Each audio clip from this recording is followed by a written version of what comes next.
اپنے پروگرام کے دوسرے حصے کی طرف بڑھتے ہیں، جس میں ہم نے بات کرنی تھی بلوچستان میں جو بلوچ عوام ہیں وہ پسماندہ کیوں ہیں، ان کے کیا مسائل ہیں، ان کو کون کون سی ایسی چیزیں ہیں جو بنیادی سہولیات زندگی ہیں جو ان کو ملنی چاہیے لیکن انہیں نہیں مل پائیں۔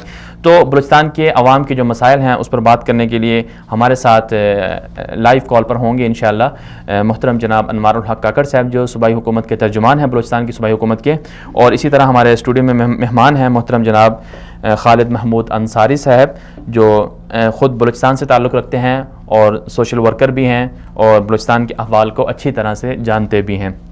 بہت شکریہ خالد محمود صاحب، آپ نے ہمیں وقت دیا۔ بہت شکریہ۔ جی، آپ کیا سمجھتے ہیں کہ بلوچستان کی جو عوام ہے ان کو ایسے کون کون سے مسائل ہیں جو فی الوقت ان کو درپیش ہیں؟ بسم اللہ الرحمن الرحیم۔ مدنی صاحب، بلوچستان کے حوالے سے جہاں تک بات ہے عوام کی کہ کون سے مسائل درپیش ہے، میں آپ کو کون سے ایسی چیزیں گنوا سکوں۔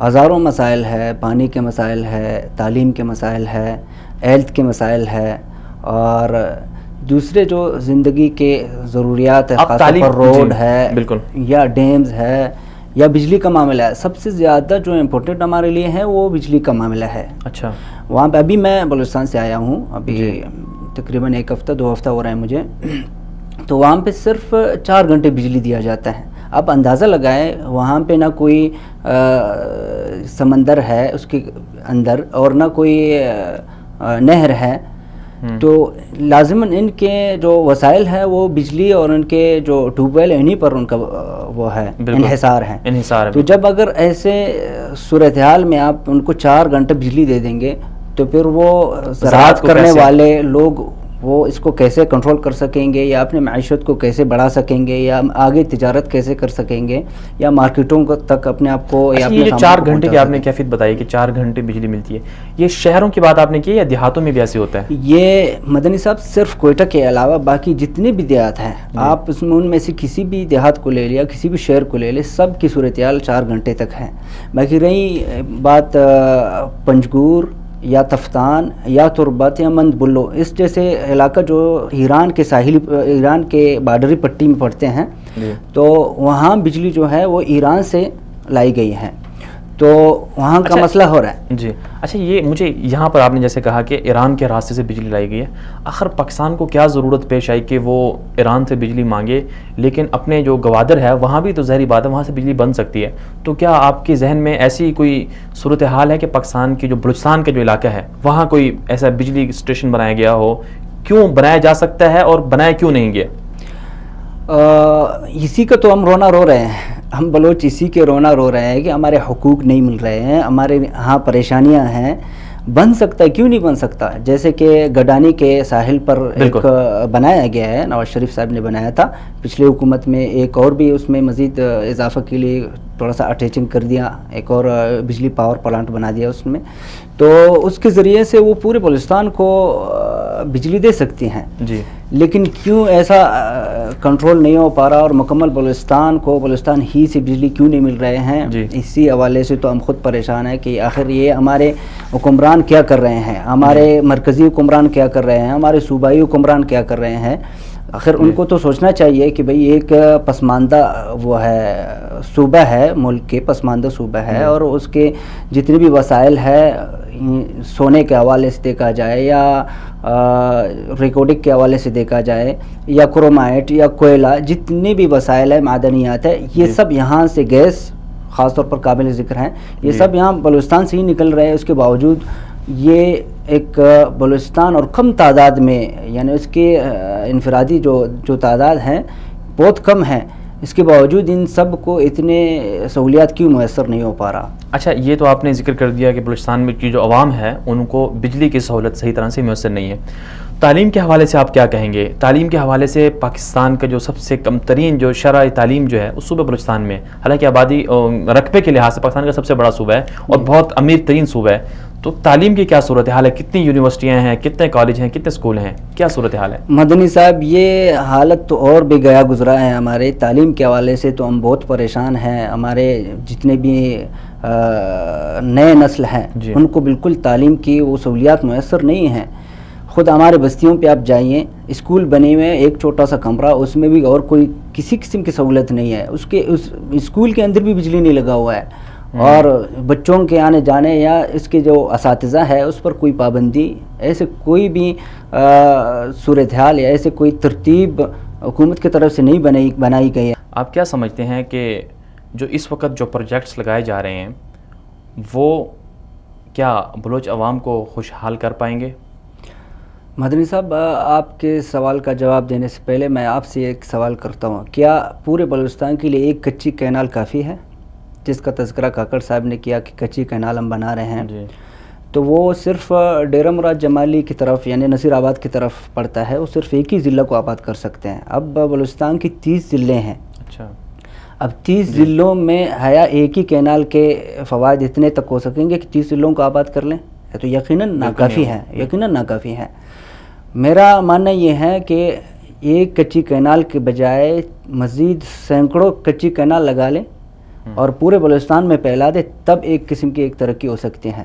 آپ اندازہ لگائیں، آپ اپنے ہمسائے ممالک کو دیکھیں، آپ چین کو دیکھیں، مثال کے طور پر آپ یہ چائنا اکنامک کوریڈور سے پہلے کاشغر بھی ایک اس طرح کا ایک ملک تھا، ایک جگہ تھا چین کے لیے جو اتنا اہم نہیں تھا، اتنا امپورٹنٹ نہیں تھے، اتنے چائنا اس کو وہ نہیں کر رہے تھے، اہمیت نہیں دے رہے تھے۔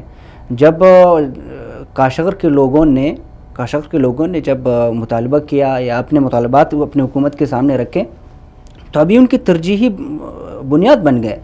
اب چائنا اکنامک کوریڈور یہاں سے گوادر سے لے کر سیدھا کاشغر ہی جا رہے ہیں، یعنی اتنی بڑی وہ پروجیکٹ اس کے لگا رہے ہیں اور کھلا ان کو کاروبار کا مواقع پیش کر رہے ہیں۔ تو اگر چائنا اکنامک کوریڈور بنتا ہے تو گوادر سے بنتا ہے۔ اب گوادر کی زمینوں کے حوالے سے اگر آپ کو حقائق میں بتاؤں تو شاید وقت کم ہے، میں نہیں بتا پا سکوں، وہ یہ کہ آپ کو معلوم ہے بلوچستان میں تعلیم کی کمی پہلے سے رہی ہے۔ اب لوگوں کے پاس ایسے کاغذات وہ مستمسکات نہیں ہیں جو حکومت کو پیش کر سکیں۔ اب وہ مطالبہ کرتے ہیں کہ کسی کے پاس کاغذ ہے تو ہم مزید یہ زمین جو ہے یعنی اس کو قیمت دے کے اس کو استعمال میں لا سکتے ہیں، جس کے پاس نہیں ہے تو نہیں۔ بہت سارے ایسے سینکڑوں لوگ ہیں جن کے پاس زمینوں کے کاغذات نہیں ہیں، یعنی یہ بھی تب وہ زمینیں قبضہ ہو رہی ہیں۔ ہاں، اچھا، قبضہ ہو رہی زمینیں بلوچستان کی جو گوادر کے قریب جو زمینیں تھیں لوگوں کے پاس کاغذات گوادر نہیں کی ہیں، اپنی سرزمین جو ہے جہاں سے کوریڈور گزر رہے ہیں۔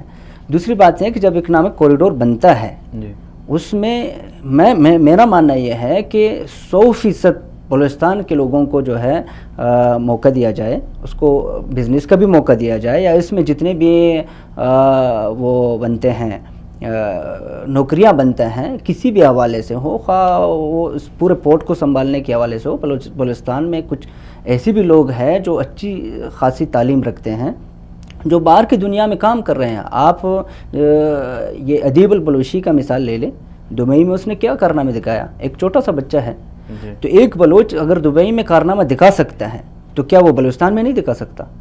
اور دوسرے ممالک، عمان کا مثال لے لیں۔ اب کئی ایسے مثالیں ہیں، میں آپ کو کیا مثال دے سکتا ہوں۔ دیکھو، اگر آپ کہتے ہیں کہ پاکستان میں بلوچستان کو پوری طور پر حقوق دیے جا رہے ہیں، تو میں آپ سے پوچھتا ہوں کیا پاکستان کے کرکٹ بورڈ میں کوئی بلوچ ہے؟ کوئی بلوچ پاکستان کے کرکٹ ٹیم میں ہے یا ویمن ٹیم میں ہے؟ وہ اور بات ہے کہ اس میں متفق ہوں یا نہیں ہوں، یا اس کے علاوہ جتنے بھی ایسے بڑے وہ ہے جو یعنی جو ریاستی ادارے ہیں ان میں بلوچ عوام کا جو کوٹا ہے، آپ بلوچ رجمنٹ کو دیکھ لیں، تینوں جتنے میں جنرل ہمارے کمانڈر چیف مقرر ہو رہے ہیں وہ بلوچ رجمنٹ سے ہو رہے ہیں، تو کوئی بلوچ یہاں سے کیوں منتخب نہیں ہوتا؟ اس کی وجہ یہی ہوگی کہ ان کو تعلیم کے حوالے سے پیچھے ہیں۔ آپ اس کو لاؤ نا آگے، آپ ریاست آپ کے ہاتھ میں ہے، ریاست ایسے ہی کام کرتے ہیں نا، جو کمزور ہو تو اس کو آگے لاتے ہیں، سامنے کرتا ہے، تاکہ اس کی جتنے بھی مطالبات ہیں یا وہ احساس کمتری کا شکار ہو گیا ہے تب اس کو دور کرو۔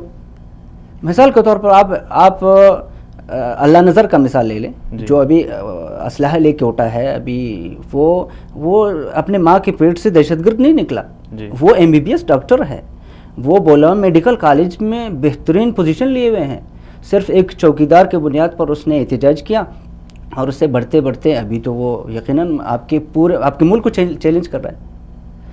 تو اب میرا ماننا ہے اس میں بالکل ٹھیک ہے، آپ کا پوائنٹ صحیح ہے، لیکن اس میں قصوروار کون ہے؟ قصوروار ریاست تو نہیں ہے نا، قصوروار آپ کے وہی جو سردار ہیں، جاگیردار جو بلوچ ہیں، ان کو سب کچھ ملتا ہے، وہ کھا جاتے ہیں، تو آپ کی عوام ان سرداروں کو کیوں نہیں پکڑتی؟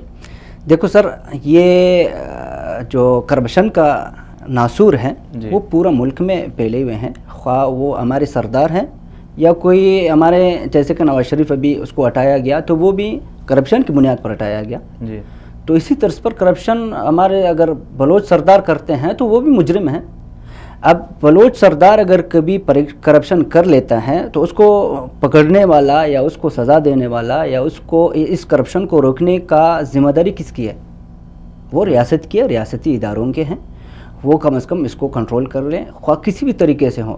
دیکھو یاد رکھنا ایک بات میں آپ سے کہنا چاہتا ہوں، وہ یہ اگر آپ کوئی بلڈنگ بھی بنانا چاہتے ہوں تو اس کے لیے پہلے آپ پلاننگ کرتے ہیں، اس کا نقشہ بنا دیتے ہیں، پھر اس کے بعد وہی مزدور اس کے لیے منگوا لیتے ہیں، تو بلوا لیتے ہیں، پھر اس آگے جا کے وہ بلڈنگ اسی بنیاد پر بنتا ہے.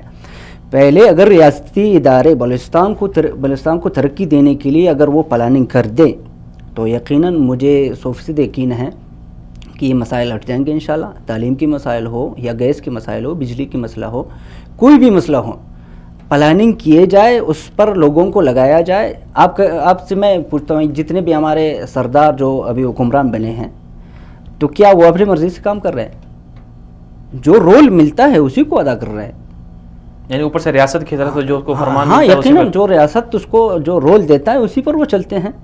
ہاں جو ادھر ادھر ہوتا ہے آپ کے سامنے بھی وہ گرفتار ہو جاتا ہے، میں بھی جانتا ہوں، آپ بھی جانتے، پورے دنیا جانتی ہے کہ وہ شخص گرفتار ہو جاتا ہے تو رول کے خلاف چلتا ہے. لیکن آپ کی جو عوام ہے جو ان کو نمائندوں کو ووٹ دے کر منتخب کرتی ہے، تو کیا وجہ ہے کہ وہ نئے چہرے نہیں لے کر آتی؟ وہ انہی کی ماتحتی میں جکڑے ہوئے ہیں جو ان پر ظلم کرتے ہیں، جو ان کو وسائل نہیں دیتے، پھر بھی انہیں وہ ووٹ دے کر وہ منتخب کر لیتے ہیں. اسٹیبلشمنٹ. ایک سوال میں آپ سے پوچھتا ہوں، کوئٹہ حلقہ 5 اور آگے جا کے مستونگ اور نوشکی یہ سارا بلوچ بیلٹ ہے، اور وہاں سے عبدالرحیم زیارتوال جو کہ نہیں ابھی جو فوت ہو گیا، یہ محمود خان اچکزئی صاحب کے پارٹی سے الیکشن لڑا تھا. تو بلوچ بیلٹ سے ایک پٹھان کا کیسے منتخب ہونا؟ یہ میرا بلوچ پٹھان کے قومی تعصب میں نہیں رکھتا، لیکن صرف میرا کہنا یہ ہے کہ بلوچ بیلٹ سے ایک پٹھان کا کامیاب ہونے کا کیا مطلب ہے؟ جی سمجھ آ گیا؟ تو یہ منتخب ہونے کا ایک تو مسئلہ یہ ہے. دوسری بات، آپ نئے چہرے کی جو بات کر رہے ہوں، میں آپ سے پوچھتا ہوں کیا مرکز میں نیا چہرہ آج تک کیوں نہیں آیا؟ وہاں سے بھی یہی پرانے چہرے آ رہے ہیں. پھر پیپلز پارٹی کی حکومت، پھر نون لیگ کے، پھر پیپل، پھر نون لیگ، پھر پیپل، پھر نون لیگ، یہی صورتحال مرکز میں چل رہے ہیں، تو یقیناً صوبے میں بھی صورتحال آ رہے ہیں. اچھا چلیں اس سوال کو آپ نے کر لیا، اس کو کلیئر کر دیا. دوسرا آپ مجھے یہ بتائیں کہ آخر میں ہمارے پاس وقت کی کمی ہے کہ آپ کیا سمجھتے ہیں کہ بلوچستان کے اندر بغاوت جو باغی ہیں انہیں تو ریاست کی طرف سے اور اداروں کی طرف سے یہی کہا جاتا ہے کہ وہ چند ایک ہیں. آپ کیا سمجھتے ہیں کہ کس تناسب میں کیا لوگ ناراض ہیں، یا کتنے % لوگ ایسے ہیں جو ریاست سے ناراض ہیں یا اداروں سے ناراض ہیں؟ سب سے پہلے آپ یہ لفظ ناراض کو تھوڑا سا میں کلیئر کر دوں. پچھلے آپ کے پروگرام میں عبداللہ گل صاحب نے بتایا تھا کہ بھئی ان کو باغی کہا جائے اور یہ ناراض کا لفظ ان کے لیے استعمال نہ کیا جائے. اب دیکھو میں آپ سے عرض کروں، اگر آپ کا کوئی بھائی آپ لوگوں کے گھر چھوڑ کر چلا جائے تو آپ اس کو منا کے لاتے ہو یا اس کو کہتے ہو کہ بھئی آپ باغی ہے بس نکل جاؤ؟ آپ کسی کو باغی کہو گے وہ آپ کی طرف کیسے آئیں گے؟ جی آپ ناراض کا لفظ ہی استعمال کر لیں اور پھر ان کو بلانے کے لیے کوئی طریقہ اختیار کرو. جیسے کہ حامد میر نے اپنے پروگرام میں واضح کہا تھا کہ چابی کس کے پاس ہے ان کے پاس جایا جائے. اور اسی طرح بلوچستان کے جو بلوچ سرداروں کا جو سردار ہے جو سب سے بڑا ہے، خان آف کلات سلیمان داؤد، اب بھی لندن میں موجود ہے. آپ جایا جائے، حکومت اس کو جائے منائے. جب وہ آ جائیں گے، اور دوسری بات ہے کہ یہاں پہ جو مزاحمت کار ہیں ان سے بات کیا جائے، اس کے بعد معاملہ حل ہو جائے گا. ہمارے زبان میں ایک مقولہ ہے، کہتے ہیں دشمن کے اگر مرغی بھی آپ کے پاس آتا ہو تو اس کو بھی مارو، اس کو کمزور نہیں سمجھو. تحریک جتنی بھی کمزور یا ٹھیٹ ہے اس سے میرے کوئی لینا دینا نہیں. میرا کہنا یہ ہے کہ ریاست اس میں باقاعدہ کردار ادا کرے. اگر واقعی سیریس ہے کہ بلوچستان کا مسئلہ حل ہو جائے اور امن و امان برقرار ہو تو یہ کرنا ہوگا کہ خان آف کلات کو لندن سے بلوایا جائے اور اسی طرح مزاحمت کاروں کے ساتھ مذاکرات کیا جائے اور مزید جتنے بھی مسائل ہے، خواہ تعلیم کا مسئلہ ہے، گیس کا مسئلہ ہے، بجلی کا مسئلہ ہے، یہ سب حل کیا جائے تو یقیناً وہ دن دور نہیں ہے کہ بلوچستان بھی انشاءاللہ چمک جائے گا. جی وہی بلوچ جو باہر کی دنیا میں بستے ہیں اور اچھے اچھے کردار دکھا رہے ہیں تو یہاں پہ بھی انشاءاللہ دکھا دیں گے. جی بہت شکریہ، آپ نے وقت دیا خالد محمود انصاری صاحب.